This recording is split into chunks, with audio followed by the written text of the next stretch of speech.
負ける。俺は俺のゴールで勝ちたい。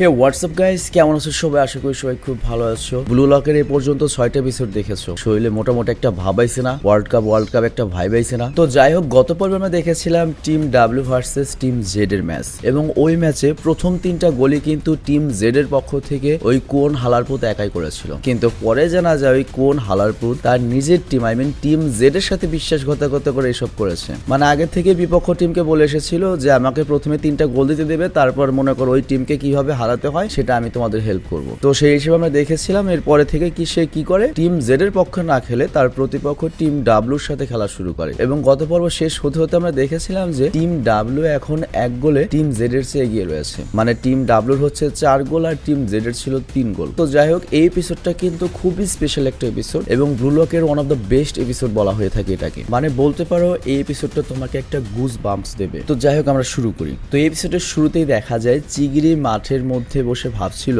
যে আমি জন্মগতভাবে অনেক ট্যালেন্টেড ছিলাম, ঠিক যেরকম তুমি ঘুমানোর আগে ভাবো আমি জন্মগতভাবে একটা ইউজলেস ছিলাম, এখন ইউজলেস রয়েছি। তো যাই হোক, সেটা বড় কথা না। সবচেয়ে বড় কথা হচ্ছে চিগিরি জন্মগতভাবে অনেক ট্যালেন্টেড ছিল। তার স্পেশাল যে ট্যালেন্টটা ছিল সেটা হচ্ছে সে অনেক জোরে দৌড়াতে পারতো, এবং সে যখন দৌড়াতো কেউ তার সাথে দৌড়ে পেরে উঠতো না। আর তার সেই স্পেশাল স্পিডের কারণে সে অনেক বেশি ভালো ফুটবল খেলতো। আর শুধুমাত্র দৌড়ালে যে হয় তা কিন্তু নয়, ও যখন ফুটবলে দৌড়াতো ওর কাছ থেকে কেউ বল নিতেই পারতো না, মানে ওর স্পিডের সাথে কেউ ম্যাচই করতে পারতো না। এবং এর জন্য চিগিরি তার ভবিষ্যৎ নিয়ে অনেক নিশ্চিত ছিল যে তাকে আর কখনোই পেছনে ফিরে তাকাতে হবে না, এবং সে জানতো সে ভবিষ্যতে গিয়ে ফুটবল অনেক ভালো করতে পারবে। কিন্তু হঠাৎ করে একদিন সবকিছু বদলে যায়। তো কিভাবে সব বদলে গেল এটা আমরা একটু পরে জানতে পারবো। আর এরপর সিন শিফট করে আমাদের বর্তমান সময় নিয়ে আসা হয় প্লে গ্রাউন্ডে, যেখানে বল এখন বাচিরার কাছে ছিল। তো বাচিরা বল ইসাগিকে পাস দেয়, আর ইসাগি বল নিয়ে যখন সামনে যেতে থাকে তখন কোনের বিশ্বাসঘাতকতার কারণে, মানে কোন তো ওদের সব প্ল্যান প্রোগ্রাম কি কেমন খেলে সব বলে দিয়েছে। তো ওনাইমা ব্রাদার করে কি ইসাগির মুভমেন্ট কি হবে সেটা আগে থেকে ওরা জানতো, এবং দুই পাশ থেকে একরকম ভূতের মতো ওকে ঘিরে ধরে। মানে দেখো, ওদের দুই ভাইকে দেখলাম আর হুদাই কেন যেন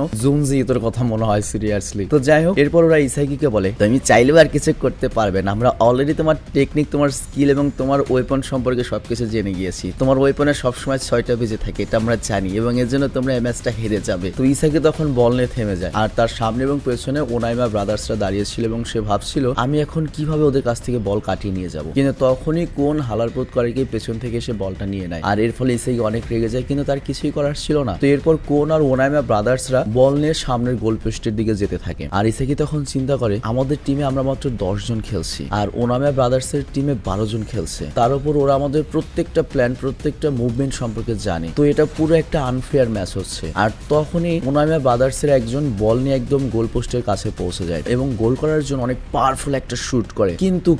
কিন্তু লাকিলি টিম জেড এর যে গোলকিপার সে মাত্র একটা আঙুলের সাহায্যে অনেক কষ্টে বলটা আটকিয়ে দেয়, আর এই গোলকিপারের নাম হচ্ছে লেমন। তো বলটা আটকানোর পরে লিমন চিৎকার করে ইসাগিকে বলে, ইসাগি তোমরা শুধু একটা গোল করো, এরপর আমি আমার জীবন দিয়ে হলো সবগুলো বল আটকানোর চেষ্টা করব, আর একটা গোল আমি হতে দেবো না। তুমি যদি মেন সিরিজটা দেখো তাহলে বুঝতে যে এই কথাটার ওজন কতখানি। মানে এক্সপ্লেনে তো আসলে মেন সিরিজের যে ব্যাকগ্রাউন্ড, তারপর কথা অনেক কিছুই তুমি বুঝতে পারো না, পারলে হিন্দি ডাব ভার্সনটা তোমরা দেখো আর কি এক্সপ্লেন দেখার পরে। তো যাই হোক, এরপর লেমন আরো বলে আমরা যদি এই ম্যাচটা ড্র করি তারপরও আমাদের কাছে একটা সুযোগ থাকবে ব্লু লকে সার্ভাইভ করার, আর এই ম্যাচটা ড্র করার পরে পরের ম্যাচ যদি আমরা জিতি তাহলে আমরা সবাই ব্লু লকে সার্ভাইভ করতে পারবো। তো এরপর তারা আবারও নতুন উদ্যমে ম্যাচ শুরু করে দেয়, আর তারা বল দেয় চিগিরিকে পাস। কিন্তু চিগিরি বল নেওয়ার আগে সেখানে ওনাইমা ব্রাদার্সরা এসে বলটা নিয়ে নেয়, এবং তারা চিগিরিকে টিটকারি করে বলে তুমি তো অনেক বেশি স্লো, আর আজকে আমরা তোমার ফুটবল কেরিয়ার এখানেই শেষ করে দেবো। তো চিগিরি এই কথা শুনে থেমে যায়, আর সে শুধু চারপাশে দেখতে থাকে, আর সে তার হাত মুট করে ফেলে রেগে, এবং বলে চুপ করো আমি। আর তখনই সিন অতীতে শিফট হয়ে যায়। এখানে আমরা দেখতে পাই যে চিগিরি তার স্কুলের টিমের হয়ে প্রথম দিন যখন ফুটবল খেলার জন্য ফুটবল ক্লাবে জয়েন করেছিল তখন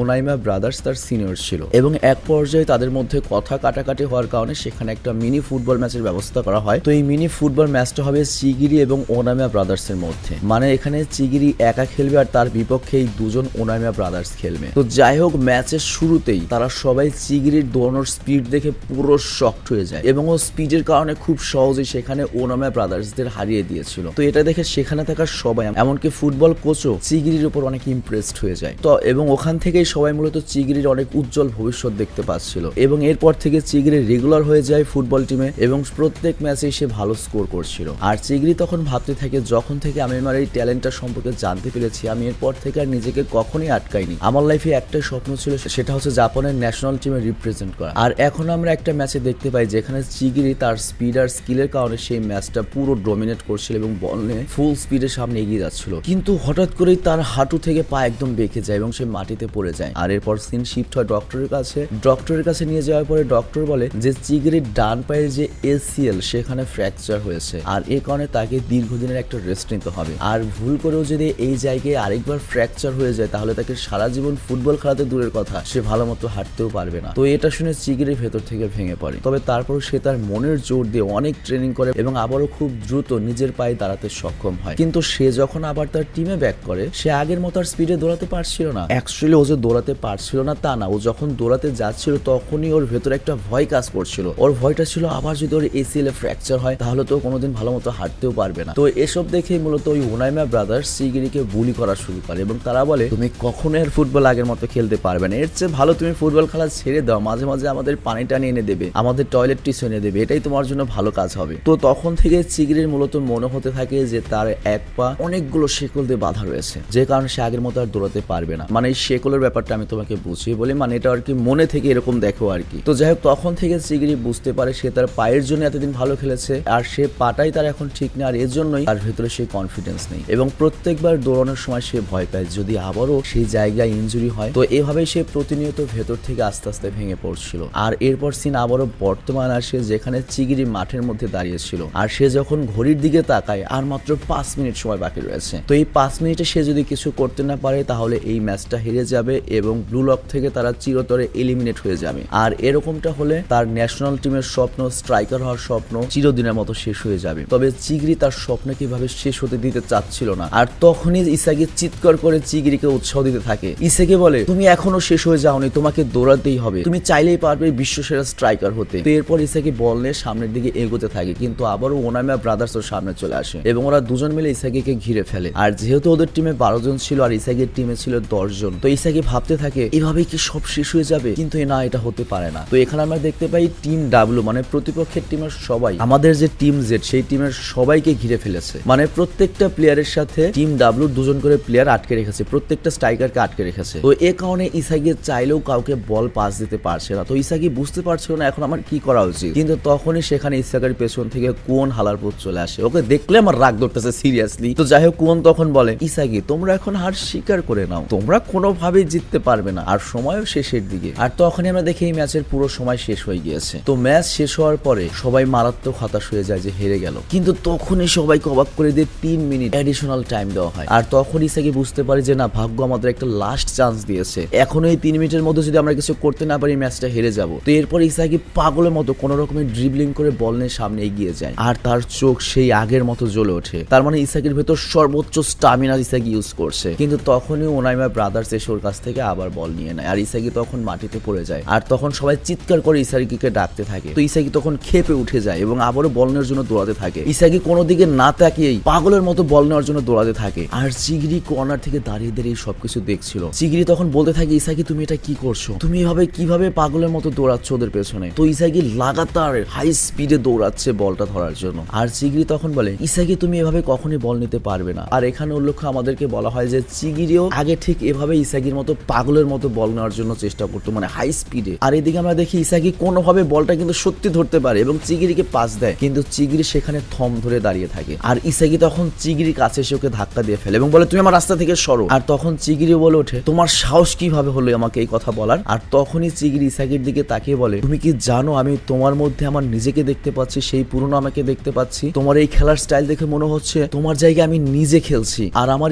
ইনজুরি হওয়ার আগে আমি যেভাবে খেলতাম তুমি ঠিক সেভাবেই খেলছো। তোমার ভেতরে কোনো ভয় নেই, তোমার শুধু একটাই জিনিস চাও সেটা হচ্ছে স্কোর করতে চাওয়া, তুমি শুধুমাত্র তোমার টিমকে জেতাতে চাও। তো এরপর চিগিরি তার ইনজুরি ব্যাপারে ভাবতে থাকে যে জিনিসটা তাকে আটকে রেখেছে। তো ও বলে আমাকে কি আসলে ইনজুরি থামিয়ে রেখেছে নাকি আমি নিজেই নিজেকে আটকে রেখেছি। আমি কোনোভাবে এই ম্যাচ হারতে চাই না, আমি আমার ক্যারিয়ারকে ধ্বংস হতে দিতে পারি না, আমাকে যেভাবে হোক এই ম্যাচটা জিততেই হবে। আর তখন আমরা চিগিরির সারা শরীরে আগুনের ঝলক ঝলক দেখতে পাই। ওর ভেতরে যে ভয়কে আটকে রেখেছিল সেই ভয়টা ওর ভেতর থেকে চলে যায় এবং চিগিরি উঠে দাঁড়ায় এবং চিগিরি তার সকল ভয়কে কাটিয়ে তোলে এবং আমরা দেখতে পাই ওর পায়ে যে শেকল গুলো ছিল, মানে যেটা ওর মনের ভয়, সেই ইমাজিনারি শেকল গুলো ভেঙে যায় এবং ও আবারও সে আগের মতো ফুল স্পিডে দৌড়াতে সক্ষম হয়। এবং তখন ইসাগি আবারও একটা গোলের গন্ধ পায়, যেটা ইসাগির স্পেশাল স্কিল। তো ইসাগির কাছে তখন বল ছিল, তো সবাই তখন ইসাগিকে তাদের দিকে বল পাস দিতে বলে, মানে বাকি যে স্ট্রাইকার গুলো ছিল, কিন্তু ইসাগি কাউকে বল দিচ্ছিল না। আর তখন ইসাগি লক্ষ্য করে যে মাঠের এক কোণা দিয়ে একটা প্লেয়ার গোল পোস্টের দিকে যাচ্ছে, আর ওইটা কে বুঝতে পেরেছো? চিগিরি। তো ইসাগি তখন বলে একটা কিক মেরে চিগিরিকে বলে, চিগিরি এটা তোমার জন্য।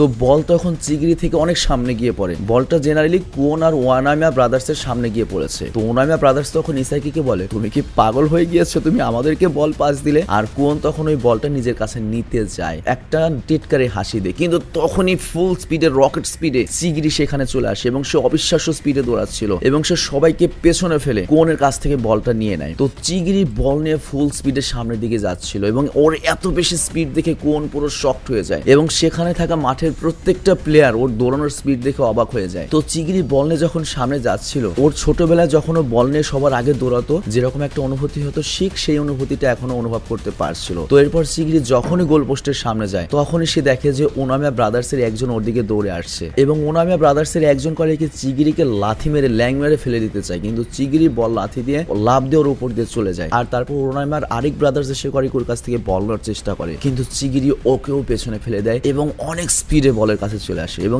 এত বেশি স্পিড ছিল যে এই স্পিড সে কখনোই এর আগে অনুভব করেনি, মানে এর আগে ও এত স্পিডে কখনোই দৌড়ায়নি। তো চিগিরি তখন বল নিয়ে গোল পোস্টে একবারে সামনে সে দেখতে পায় গোলকিপার বল আটকানোর জন্য দাঁড়িয়ে রয়েছে। তো চিগিরি তখন জাম্প করে বলে একটা কিক করে, যে কারণে গোলকিপারের ওপর দিয়ে গিয়ে সোজা বলটা গিয়ে গোল হয়ে যায়। তো এটা দেখে বুঝতেই পারছো কি পরিস্থিতি, সবাই একসাথে চিৎকার করে সেলিব্রেট করা শুরু করে এবং চিগিরি তার আবারও আত্মবিশ্বাস ফিরে পেয়েছে। তো তখন ইসাগি চিগিরি কাছে আসে এবং চিগিরিকে বলে, চিগিরি তুমি অনেক ভালো করেছো, তুমি অনেক বেশি ফাস্ট, তোমার পায়ের মুভমেন্ট দেখে মনে হচ্ছিল তোমার পায়ে মোটর লাগানো। তখন চিগিরি বলে, আরে নাই, সবকিছু তোমার জন্য হয়েছে, তুমি আমার ভেতরের আগুন আবার জ্বালিয়ে দিতে সাহায্য করেছো, তুমি ছাড়া আমি কখনোই আমার আত্মবিশ্বাস ফিরে পেতাম না, তোমার কারণে আমি আবার আগের মতো খেলতে পেরেছি। তো যাই হোক, সময় শেষ হয়ে যায়, ম্যাচটা ড্র হয় এবং আমাদের টিম জেড অল্পের জন্য কাটায় কাটায় বেঁচে যায়, কান কাটা পাশ করে আর কি। আর তখনই দেখা যায় টিম ডাব্লুর সবাই এবং ওনামিয়া ব্রাদার্সটা মিলে ওই কোন হালার পোতকে মারছে এবং ওকে মাটিতে ফেলে ইচ্ছা মতো লাথি আর ঘুষি থেরাপি দিচ্ছে। তো ওরা কোনকে বলছে, হালার পোত হালা, তোরা আগে বললি না কেন যে চিগিরি এত ফাস্ট, ও ঠিক হয়ে গিয়েছে। কোন তখন বলে, আমি নিজেই তো জানতাম না চিগিরি এত বেশি স্পিডে দৌড়াতে পারে, কিন্তু হাজার হলেও কোন ইসাগিদের টিমে, তো এই জন্য ইসাগি এগিয়ে যায় এবং ওদেরকে আটকায় এবং এনে ইসাগিদের সাথে প্রায় মারামারি লেগে যায়, কিন্তু পরে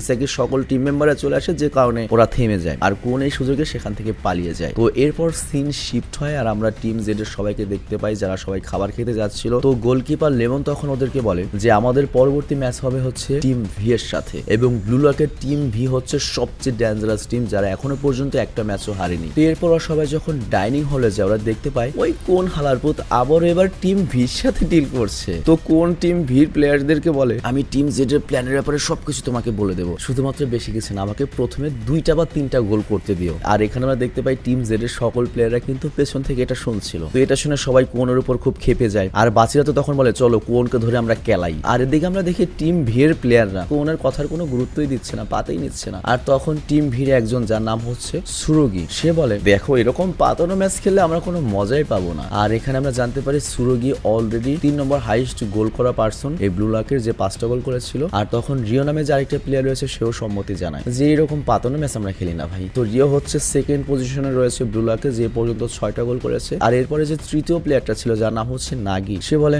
ভাই তোমার কথা শুনতে একটু ভালো লাগছে না। আর নাগি মোট 7টা গোল করেছে এবং সে ব্লু লকের টপ র্যাঙ্কের প্লেয়ার, তবে নাগি ব্যাপক অলস। ও বলে দেখো আমার এই যেটা যে চাবাবো এটা চাবাতে আমার আলসেমি লাগছে, তোমরা কেউ কি আমাকে একটু পিঠে করে রুমে নিয়ে যাবে প্লিজ। আর তখন রিও করে কি নাগিকে পিঠে তুলে রুমের দিকে যেতে থাকে, কিন্তু তখন কোন ওদের পেছনে পেছনে যেতে থাকে আর বলে প্লিজ আমার অফারটা অ্যাকসেপ্ট করো প্লিজ। আর নাগি তখন বলে তুমি একজন দুর্বল প্লেয়ার আর আমি দুর্বল প্লেয়ারদের একদমই পছন্দ করি না, তুমি প্রয়োজনে কলিকাতা হারবাল খাও, বেশি বেশি প্র্যাকটিস করো, কিন্তু এরকম অফার নিয়ে এসো না, এটা খুব বিরক্তিকর। আর আমি একটা জিনিস বুঝি না, তোমার মতো দুর্বলরা ফুটবলে কি করে, আর ফুটবলে যারা হারে তারা তো মানুষই না, আর ফুটবলে হারার মতো খারাপ কিছু হতেই পারে না, এটা খুবই নর্মাল একটা খেলা, খুবই আজব। মানে এখানে নাগি ফুটবল নিয়ে আজে বাজে কথা বলতে থাকে, অপমান করতে থাকে আর কি ফুটবলকে, মানে ও নিজেকে অনেক বড় ধরনের একটা বুঝতেই পারছো চুল সাল মনে করে আর কি। কিন্তু তখন ইসাগি সেখানে চলে আসে এবং বলে প্লিজ তুমি ফুটবলকে অপমান করা বন্ধ করো। তো তখন টিম ভির প্লেয়াররা জিজ্ঞেস করে তোমরা কারা? ইসাগি বলে আমরা টিম জেড এর প্লেয়ার, আর আমার নাম হচ্ছে ইসাগি, আর আমরা অবশ্যই সামনের ম্যাচে তোমাদের টিমকে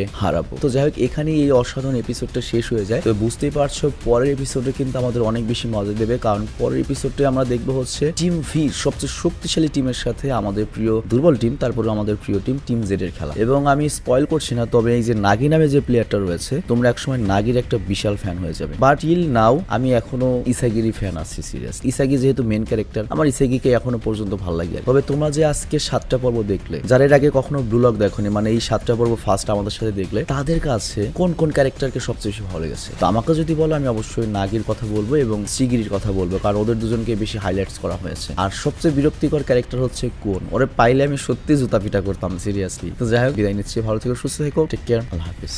あと1点